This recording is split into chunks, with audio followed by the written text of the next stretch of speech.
Dulu saya tidak mengerti rahasia ini. Ternyata apa? Semua masalah di pikiran berasal dari sudut pandang yang salah. Waktu pertama kali saya belajar tentang spiritual ini, saya ketemu seseorang yang mengajarkan kepada saya tentang 3 ajaran tantra. Makanya ada orang yang tanya sama saya rasanya sudah berpikir positif. Saya sudah imajinasi hal-hal yang saya ingin. Dan saya juga sudah merasakan seolah-olah yang saya inginkan itu sudah terjadi. Tapi kok kehidupan saya masih begini-begini aja? Ada masalah yang ketiga. Apa itu? Tubuh kita belum siap. Karena apa? Ya, pikiran dan perasaan itu hanya bagian kecil dari medan magnet tubuh kita. Sedangkan di tubuh kita ada 100 triliun sel yang harus kita aktifasi. Dan itu akan menjadi sumber medan magnet untuk menarik segala keberlimpahan. Makanya kalau tubuhnya sendiri tidak merasa aman, tidak merasa nyaman, tubuhnya sendiri tidak rileks, tegang, tubuhnya sendiri belum siap untuk menerima keberlimpahan, tidak akan terjadi. Makanya satu-satunya yang bisa mengakses alam bawah sadar, kesadaran napas. Bahkan kita bisa mengakses lapisan-lapisan kesadaran yang selama ini tidak bisa diakses oleh kebanyakan orang. Bahkan kita bisa mengganti dengan program-program baru yang lebih keren. Saya masih ingat, waktu pertama kali saya belajar tentang spiritual ini, saya ketemu seseorang yang mengajarkan kepada saya tentang 3 ajaran tantra. Saya tidak peduli ajaran ini dari mana datangnya. Tetapi yang paling penting bagi saya, yang namanya ilmu itu satu, tidak boleh berlawanan dengan pikiran saya, dengan rasio saya, logika saya. Yang kedua, yang namanya ilmu harus nyata dan bisa dibuktikan. Yang ketiga, yang namanya ilmu, yang paling penting, memberikan nilai manfaat bagi saya. Itu saja. Saya tidak pernah bertanya dari mana asalnya. Saya baru tahu kalau ajaran tantra lahir di sebuah tanah yang sangat sulit yang bernama Tibet.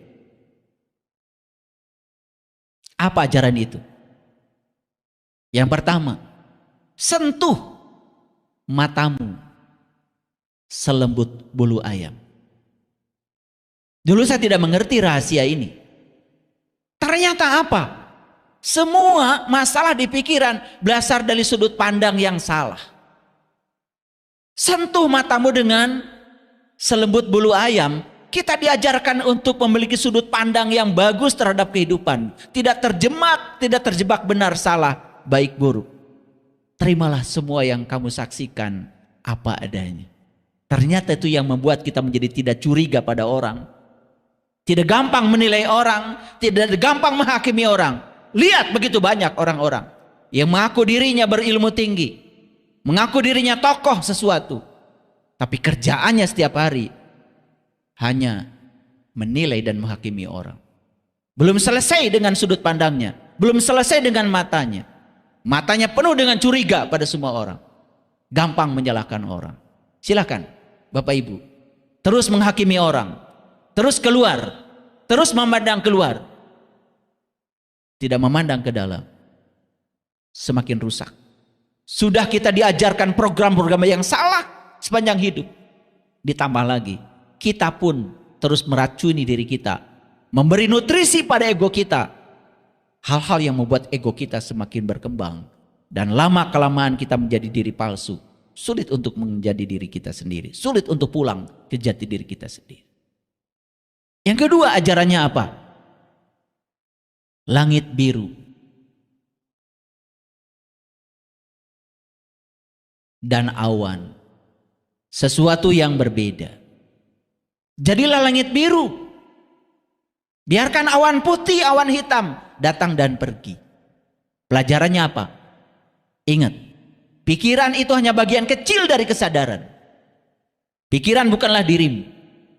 Dirimu yang sebenarnya adalah kesadaran, jauh lebih besar daripada pikiran. Pikiran itu yang menciptakan awan putih, awan hitam. Tapi kalau kita sadar bahwa kita adalah penyaksi, kita adalah langit biru, tidak terjebak oleh putih hitamnya pikiran kita, tidak ada apa-apa. Tidak apa-apa, bahkan gak akan apa-apa. Bapak Ibu pernah menyaksikan screen di rumah TV, ada adegan sinetron yang sedih, ikut sedih screennya? Tidak. Ada adegan kebakaran, terbakar skrinnya? Tidak.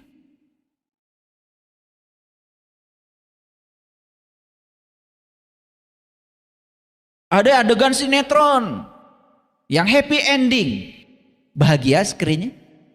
Tidak. Langit biru itu ibarat layar monitor kita, seperti layar ini. Apapun yang saya tampilkan di layar ini tidak mengubah dia. Harusnya seperti itulah diri kita. Ajaran yang ketiga yang luar biasa, akar selalu tumbuh di tempat yang gelap.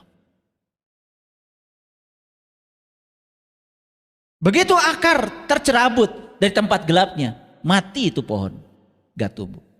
Jangan menganggap kegelapan itu adalah segalanya.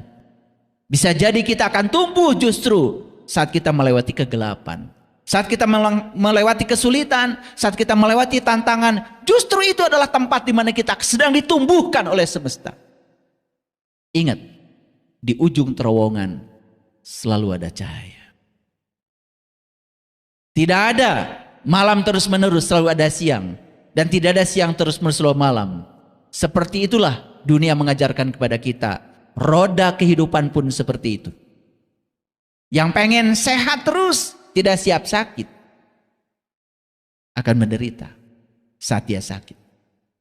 Yang pengen sukses terus, tidak siap gagal, akan menderita saat kegagalan datang. Dia tidak sadar kalau dunia ini berputar. Dia tidak sadar kalau roda kehidupan berjalan terus menerus. Ada saatnya di mana kita di atas, ada saatnya di mana kita di bawah. Tidak apa-apa. Yang paling penting kita bisa menerima semua itu tanpa syarat. Bapak Ibu, kalau saya suruh Bapak Ibu memegang air ini 1 menit, gak apa-apa. Tapi kalau saya suruh Bapak Ibu memegang botol ini 1 jam, 2 jam, 3 jam, jadi apa-apa. Betul? Jangan di sini nyobanya, nanti di rumah aja. Di rumah nanti. Jadi nanti cari botol segede gini, pegang sebentar, gak apa-apa. Tapi pegang gini terus, 2 jam, 3 jam.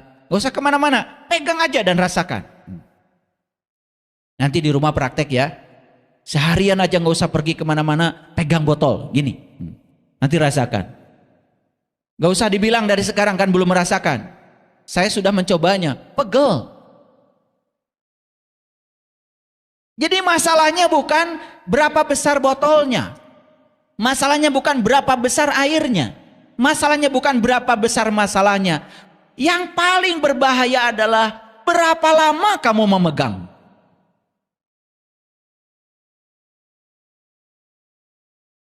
Pernah lihat kendi? Kendi? Tahu kan kendi?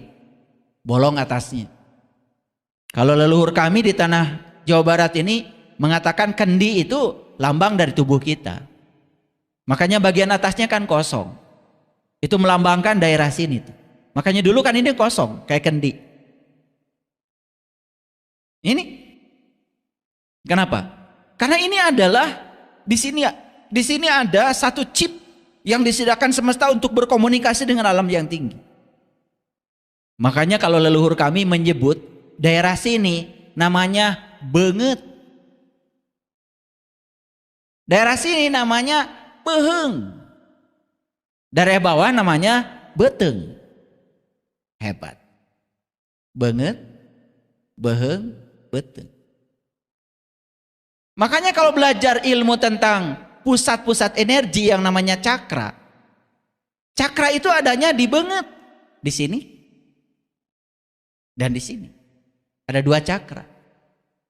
Nah di Beheung ada 1 di sini. Coba perhatikan tuh.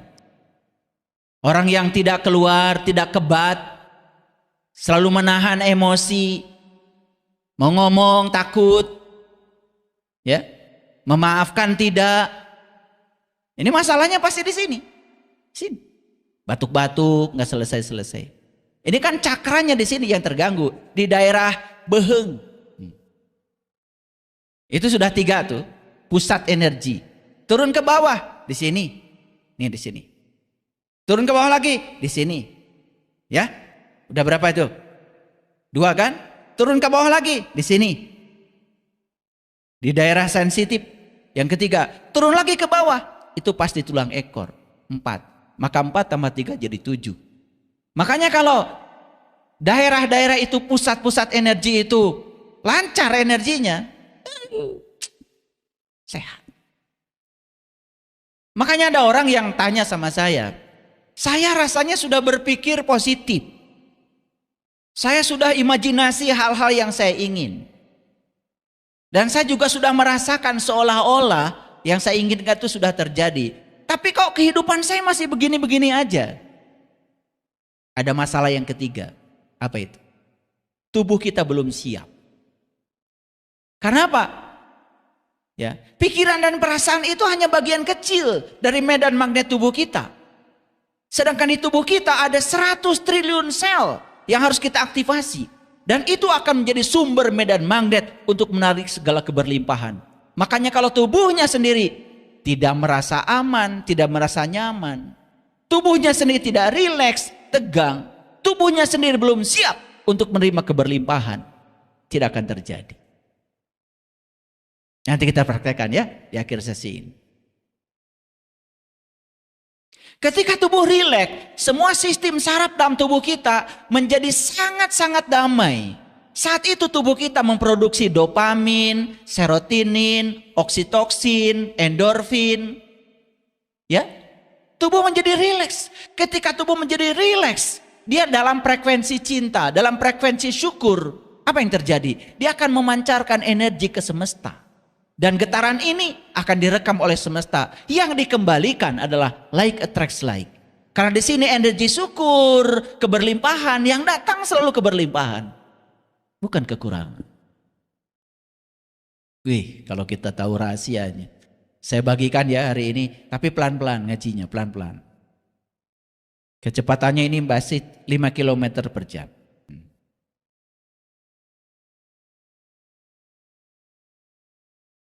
Tahu kendi tadi?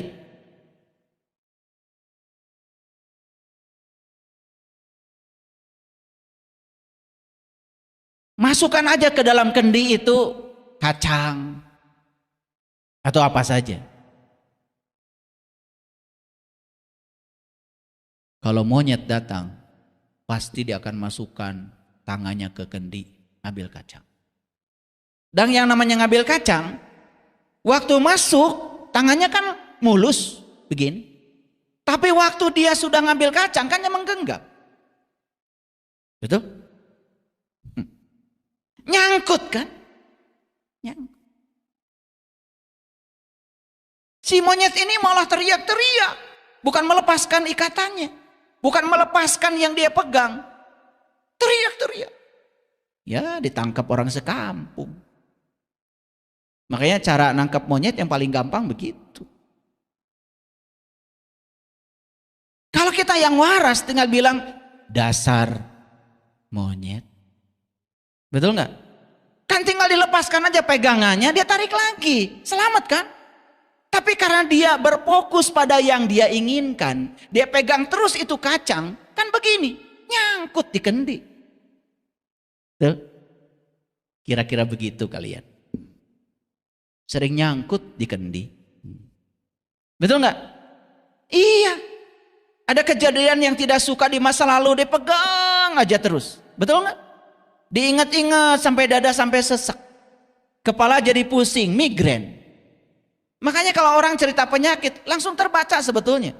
Ini masalah spiritual, bukan masalah fisik. Masa mau disejajarkan dengan,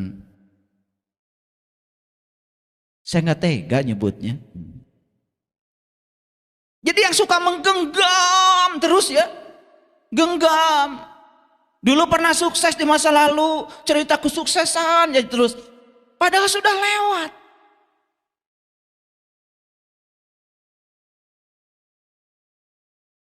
Siapa itu? Gak tega saya nyebutnya. Lah, gimana kalian aja ya? Kalau dia lepaskan, kan gak ada masalah. Makanya mau belajar ilmu spiritual setinggi apapun, kalau kita di sininya masih kotor, melekat, tidak mau melepaskan, tidak mau memaafkan, luka-luka masa lalu yang ada di sini itu akan menjadi realitas baru yang terbentuk, apalagi tidak mau menyelesaikan alam bawah sadar. Makanya satu-satunya yang bisa mengakses alam bawah sadar, kesadaran nafas. Nanti kita praktekkan ya. Kita coba bernafas dengan kesadaran. Nafas itu memang dibiarkan tidak disadari pun tetap ada. Alhamdulillah. Tapi kalau disadari lebih keren lagi. Bahkan kita bisa mengakses lapisan-lapisan kesadaran yang selama ini tidak bisa diakses oleh kebanyakan orang. Bahkan kita bisa mengganti dengan program-program baru yang lebih keren. Pikirannya hebat, perasaannya sudah hebat, tubuhnya sudah rileks. Karena dia sudah tahu cara merelakskan tubuhnya. Lewat apa? Kesadaran nafas. Tubuh kita akan menjadi medan magnet yang sangat kuat. Siap-siap kita menarik semua keberlimpahan.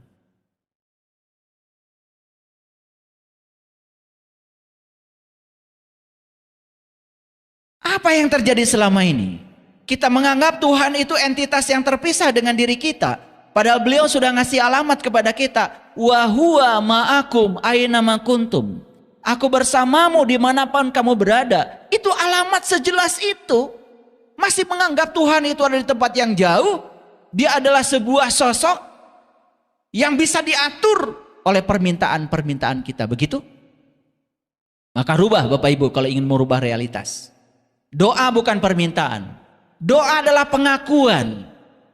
Mengakui seutuhnya semua berkah yang diberikan olehnya. Apapun itu. Tanpa terjebak benar salah baik buruk. Itu yang disebut dengan syukur. Makanya syukur itu bahasa Arab. Bahasa Indonesia artinya terbuka. Kufur juga bahasa Arab. Yang arti bahasa Indonesia adalah tertutup.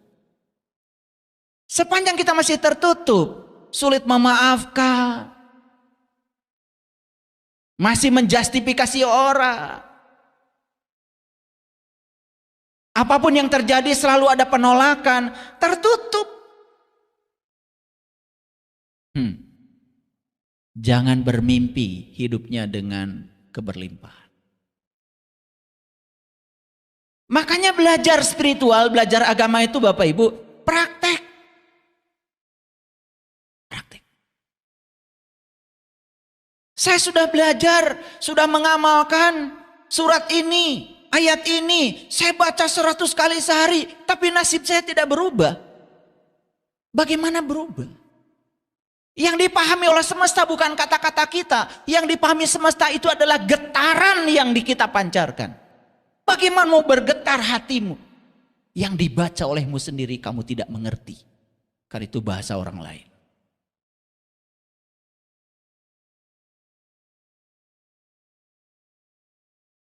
Getaran itu perlu emosi. Dan untuk membangkitkan emosi itu, perasaan itu, kita harus mengerti yang kita ungkapkan. Betul?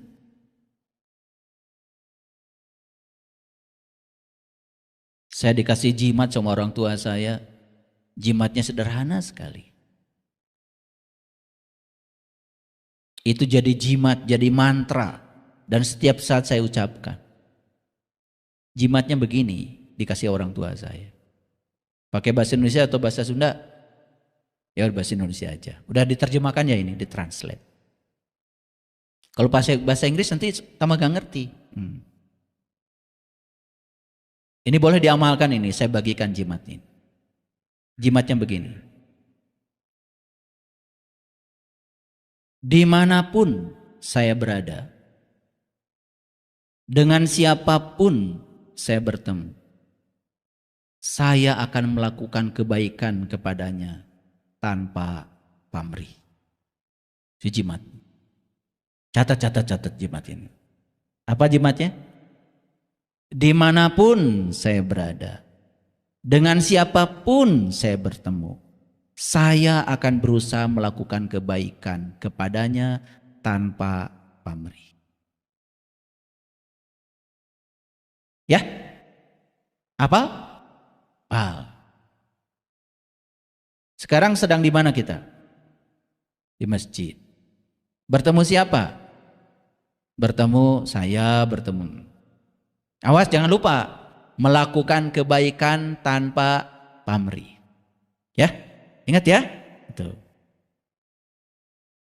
Itu janjimu. Makanya mantranya sesederhana itu. Udah hafal ya? Nah, tapi mantra ini bukan hanya diucapkan 10 kali, 20 kali, bukan. Diucapkan boleh, karena itu mengingatkan.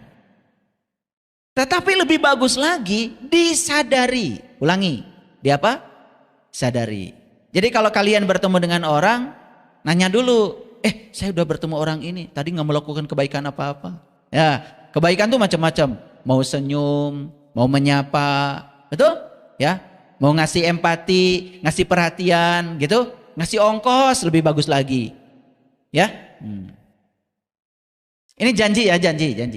Saksikan ya, saksikan saya. Seminggu aja membaca ini, mantra ini, seminggu aja ya. Lihat realitas kehidupan Bapak Ibu akan berubah. Lihat aja, percaya deh sama saya ya. Saya tidak mengajarkan baca surah ini 1000 kali, enggak. Ya, karena saya juga ngerti kalau kalian baca surah ini, surah itu, kan kalian juga nggak ngerti isinya. Tapi mantra yang tadi ngerti nggak isinya? Ulangi. Coba didengarkan dengan penuh kesadaran. Coba, pejamkan matanya. Ya.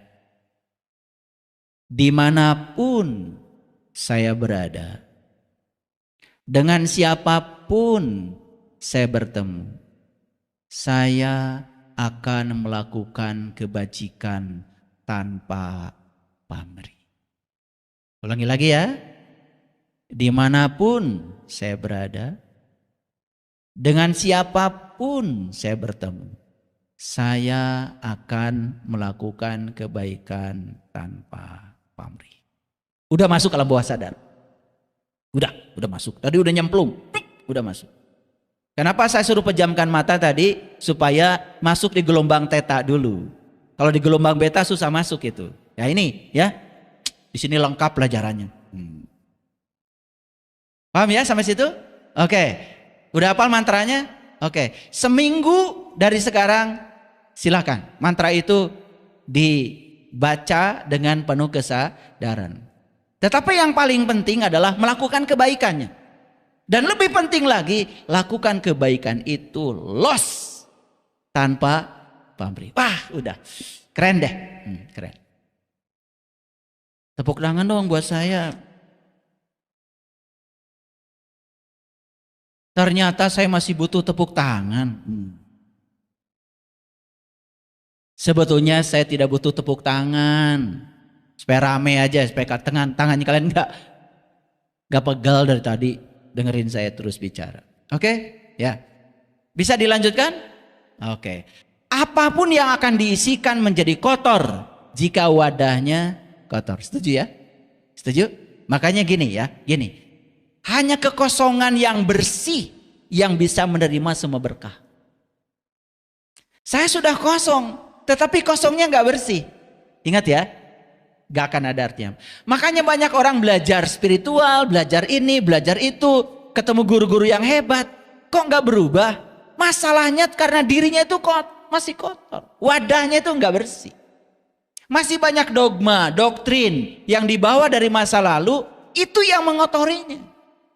Makanya semua dogma, doktrin, dan keyakinan-keyakinan yang tidak berguna lagi, yang tidak menolong kita lagi, yang dilakukan terus-menerus, membuat kita hanya terjebak dalam rutinitas.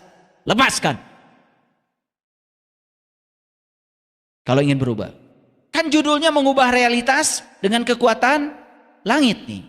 Ini udah saya mulai buka nih kekuatan langitnya. Oke? Tidak ada jalan pintas menuju tempat yang layak. Ingat itu. Tidak ada jalan pintas menuju tempat yang layak. Tidak ada. Ya.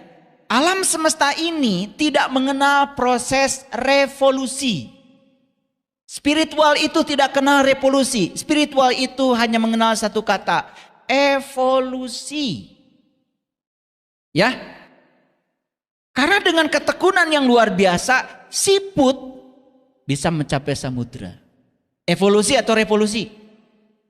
Evolusi. Evolusi. Makanya dibutuhkan ketekunan. Ya, disiplin. Nah, ini saya bicara disiplin, banyak yang nggak ngerti. Disiplin itu bukan memaksa diri melakukan sesuatu. Tapi disiplin itu adalah menyayangi dirimu sendiri. Beda istilah, beda definisi, beda implementasinya. Kita sering mendisiplinkan diri dengan cara memaksa. Betul? Coba sekarang jangan memaksa. Tetapi saya mendisiplinkan diri saya karena saya harus berdaya. Makanya disiplin itu pemberdayaan diri sebetulnya. Bukan memaksa diri. Kalau memaksa diri bahayanya kita memenjarakan diri kita. Makanya banyak orang yang terpenjara oleh dogma dan doktrin. Dia melakukan sesuatu disiplin tetapi dalam keadaan keterpaksaan. Ingat, itu tidak akan pernah mengubah kesadaran. Yang harus kita sadari adalah Tuhan telah mempercayakan diri ini kepada diri kita sendiri. Ulangi. Ulangi.